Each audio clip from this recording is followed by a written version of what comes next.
Magandang araw po, welcome po sa aking channel, Love9 TV. Patalasasan po, meron po ba kayong mga properties na napapabayaan or non-performing assets? Plan nyo ibenta, pero wala kayong oras sa pagbenta nito. Kung ito'y pagkakatiwala nyo po sa amin, tawag lang po kayo sa aking numero, usap po tayo, gawin ko po ng video for free. Yes, libre po, wala po kayong babayaran. Tutulungan pa namin kayong mabenta ang inyong property. Kami na po bala sa marketing, sa boosting or paid ads. Even sa tripping, hindi na po kayo mapapagod sa pag-entertain ng mga buyers. Kami na po bala sa lahat. Tawag lang po kayo.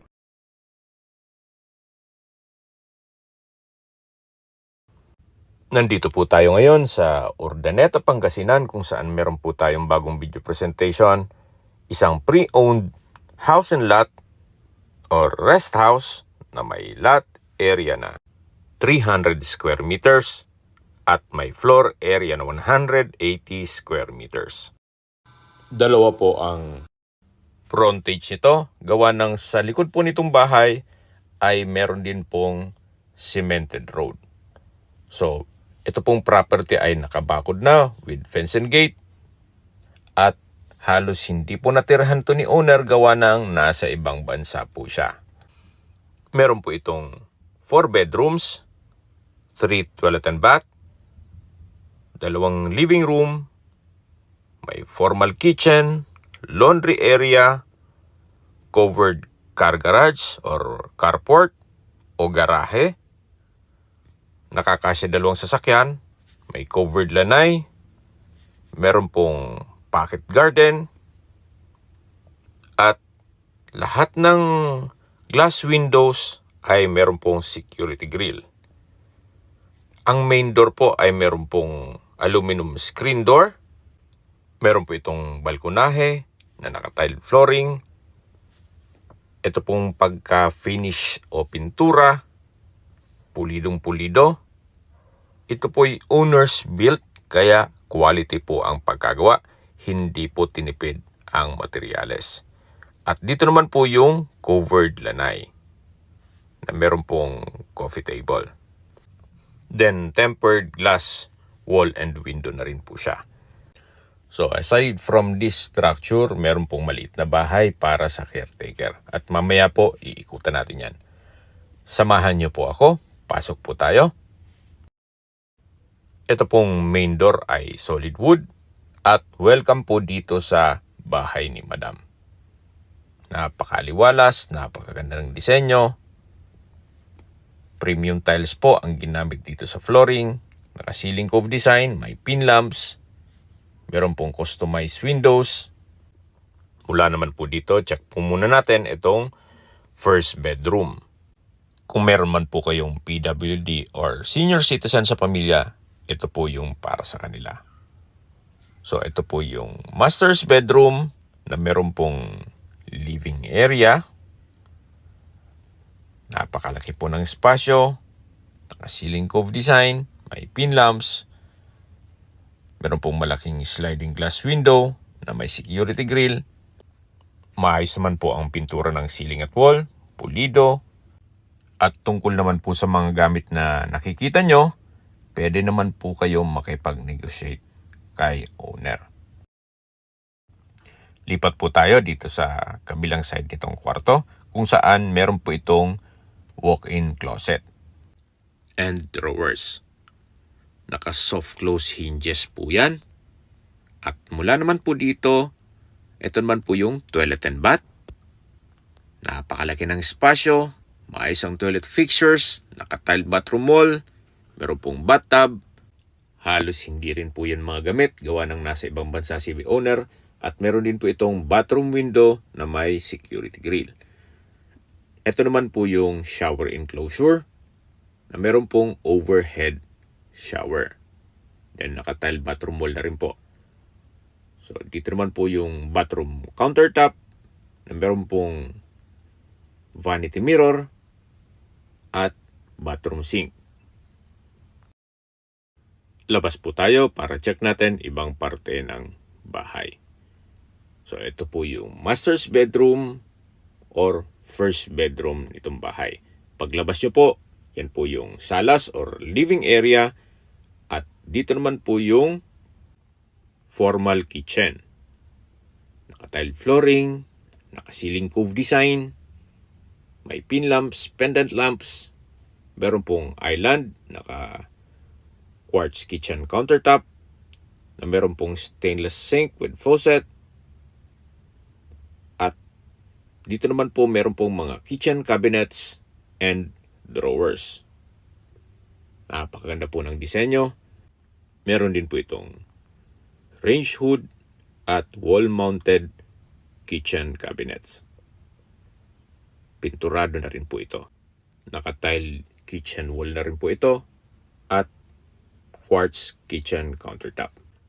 Bago po natin check itong dining, ito po munang common toilet and bath. Ito pong common toilet and bath ay maayos naman toilet fixtures, naka-tile bathroom wall, meron pong vanity mirror, then bathroom cabinet, at meron pong bathroom sink with faucet. Meron din po itong overhead shower at naka-tile bathroom wall na rin po ito. Labas po tayo para check natin ibang parte ng bahay. So mula po dito, ito po yung dining area kung saan malaki naman ang spasyo, naka-ceiling cove design, maganda kombinasyon ng mga kulay, ng pintura, at naka-tile bathroom wall na rin po. So mula po dito sa dining area, ito naman po yung dirty kitchen. Naka-tile kitchen countertop, meron pong stainless sink, meron pong wall-mounted cabinets, at meron din pong maliit na glass window. At pulido rin po ang pagka-finish ng pintura. Naka-tile flooring na rin po ito. At mula naman po dito sa dirty kitchen, meron pong access door papunta dito sa likod ng bahay. Ito po yung tinutukoy ko sa inyo na maliit na structure para sa kasambahay or caretaker. At mamaya po, iikutan natin yan. So, ito po ulit yung service area or dirty kitchen. At ito po yung dining area. Then, sa dulo po yung formal kitchen. Then, dito po sa gilid yung common toilet and bath. At dito naman po meron pong hallway kung saan maayos naman ang pintura ng ceiling at wall. Meron din po itong laundry area. Dito po sa laundry area ay meron din pong tiled countertop na meron pong stainless sink.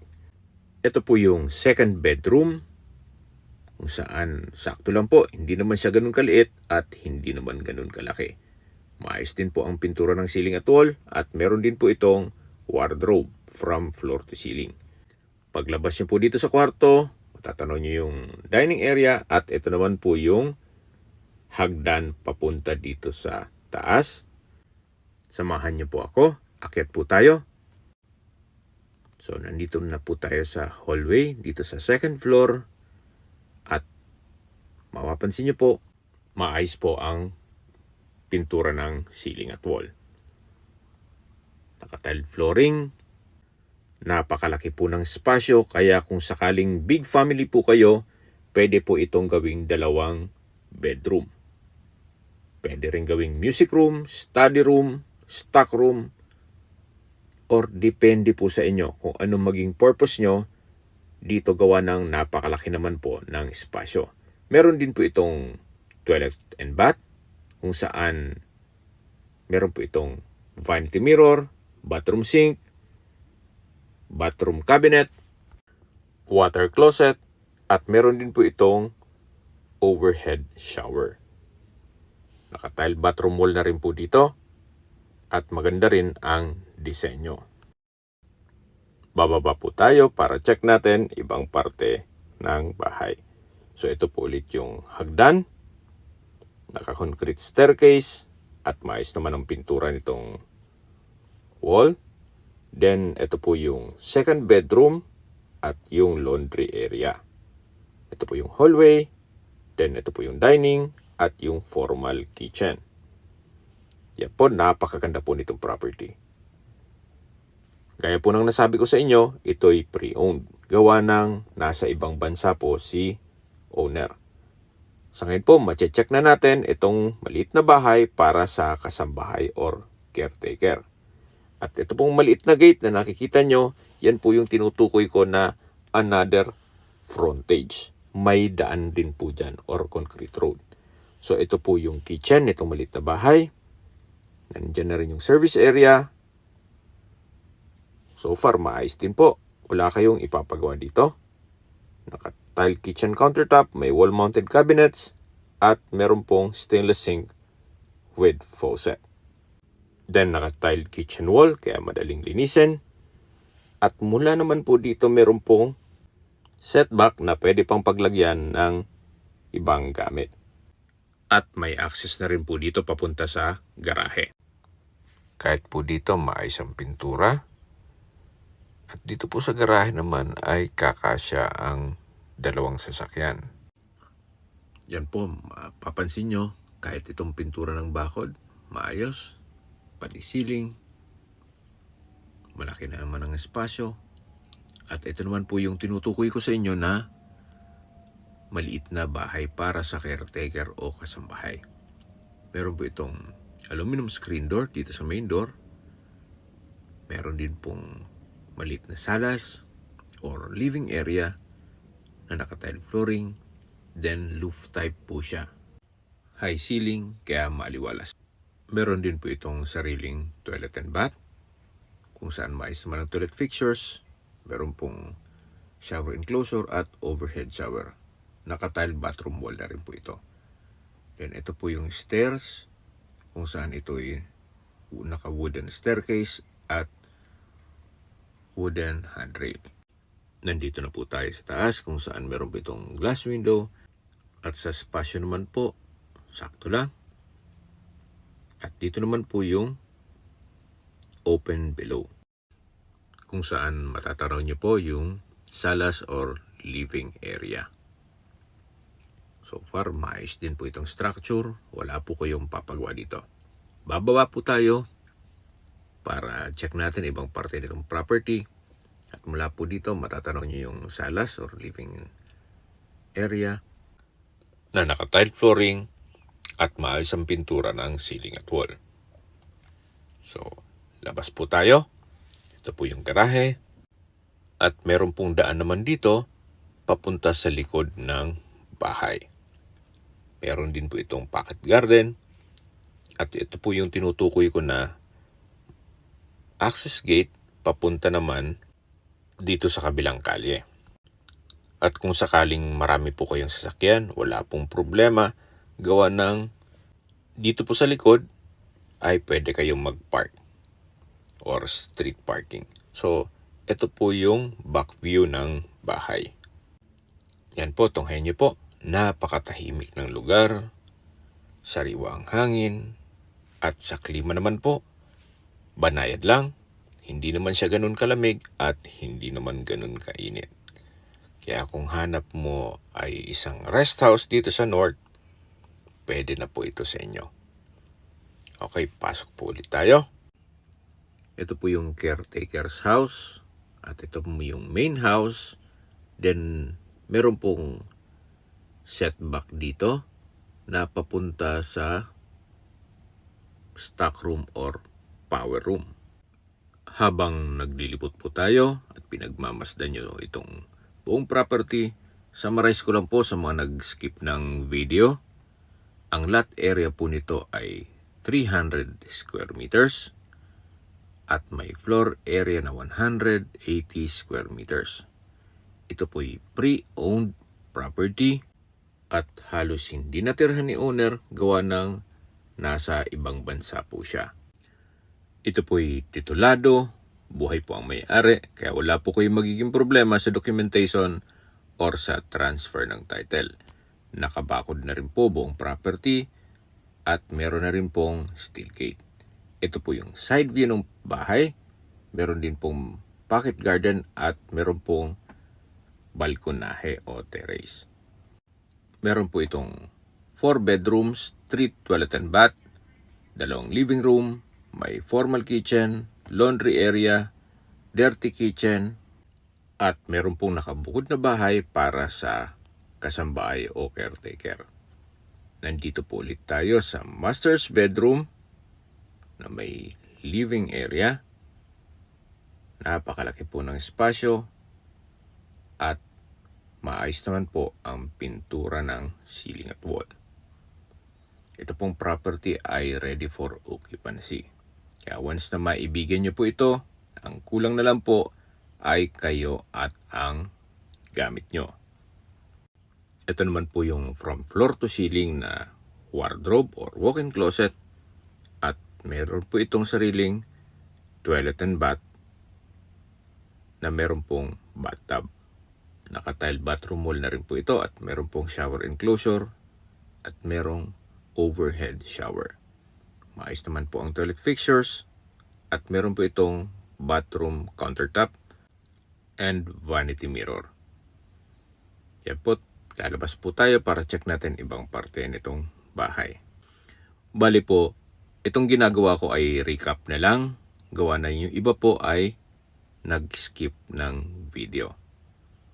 Yan po ang purpose ko nito, kaya papasadahan po ulit natin itong buong kabahayan para just in case na nag-skip man kayo, mapapanood nyo po ulit. Ito po yung common toilet and bath, maayos naman toilet fixtures, naka-tile bathroom wall, at meron din po itong overhead shower.